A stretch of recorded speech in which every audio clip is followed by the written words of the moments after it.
The biggest avoidant red flag of all is actually not something from them directly. It's something you feel. It's that connection, that chemistry, that magical feeling, that out of this world spark that you feel with them early on, especially on the first or second date. You feel this crazy connection, this chemistry that you think is magical, but it's a glaring red flag.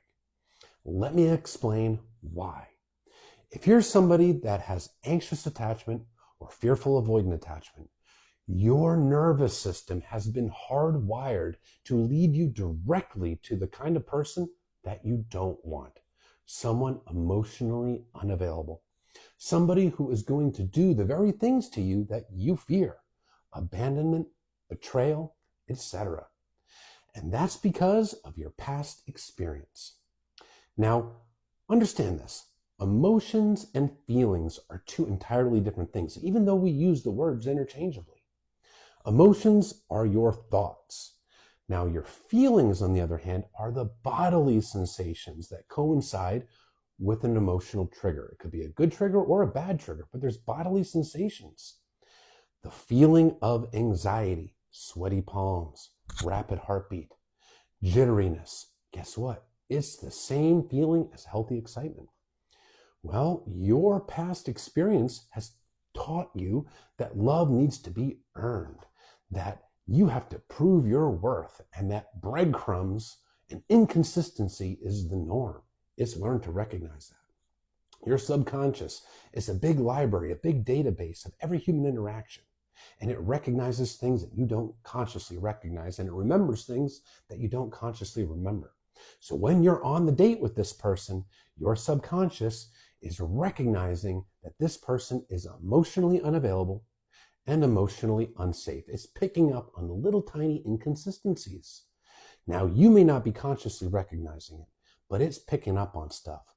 It could be the way they're talking, the things that they're saying, the cadence, the tone of their voice, their speech pattern, their body language, but it's picking up on something from this person that's triggering old memories. It feels familiar, it feels exciting, it feels comfortable, but your subconscious is recognizing that this person is unsafe, so it's giving you anxiety. It's trying to warn you to stay away, but your conscious brain doesn't recognize that it's anxiety.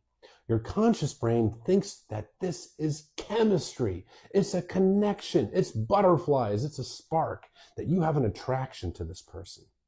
It thinks it's a good thing, so you pursue this. Well, where does that lead you? Look at your past relationship history. Every time you got your heart broken by somebody who was narcissistic, dismissive, avoidant, or something of the sort, was there that wild chemistry and that connection early on? Did it feel like you were on cloud nine? Did it feel magical? I bet it did. What's a green flag then? When there is no anxiety.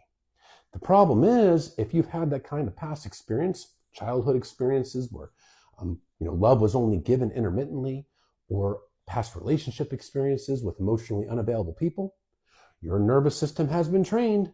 So when there is no anxiety because your subconscious recognizes that this person is emotionally safe, your conscious brain will confuse it and think there's no chemistry, no connection, no spark. They might be physically attractive, they might have a good conversation, they might seem interesting, but something just feels missing, something just feels boring. But that's because they're not giving you anxiety. It means they're safe. It doesn't mean they're actually boring. Now, if they're a professional couch potato and they can't hold a conversation, of course, then they're boring. But other than that, it's your nervous system saying, hey, this person's probably safe. Well, what do? You lean into the discomfort. You just get to know this person. You spend time with them. You don't put any pressure on yourself, and you just let things unfold. You hold your boundaries, of course.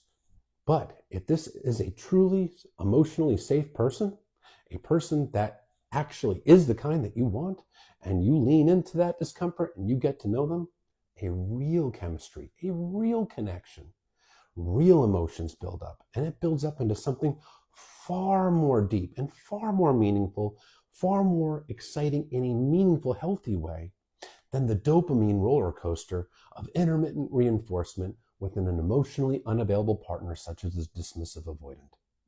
That roller coaster ride, yeah, sure, it gives you dopamine euphoria when you're on the highs, but those lows are brutal and it ends in heartache.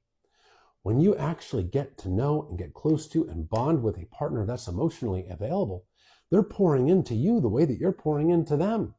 It's different. It's safe. It's comforting. It's like coming home, and you build something deep and profound.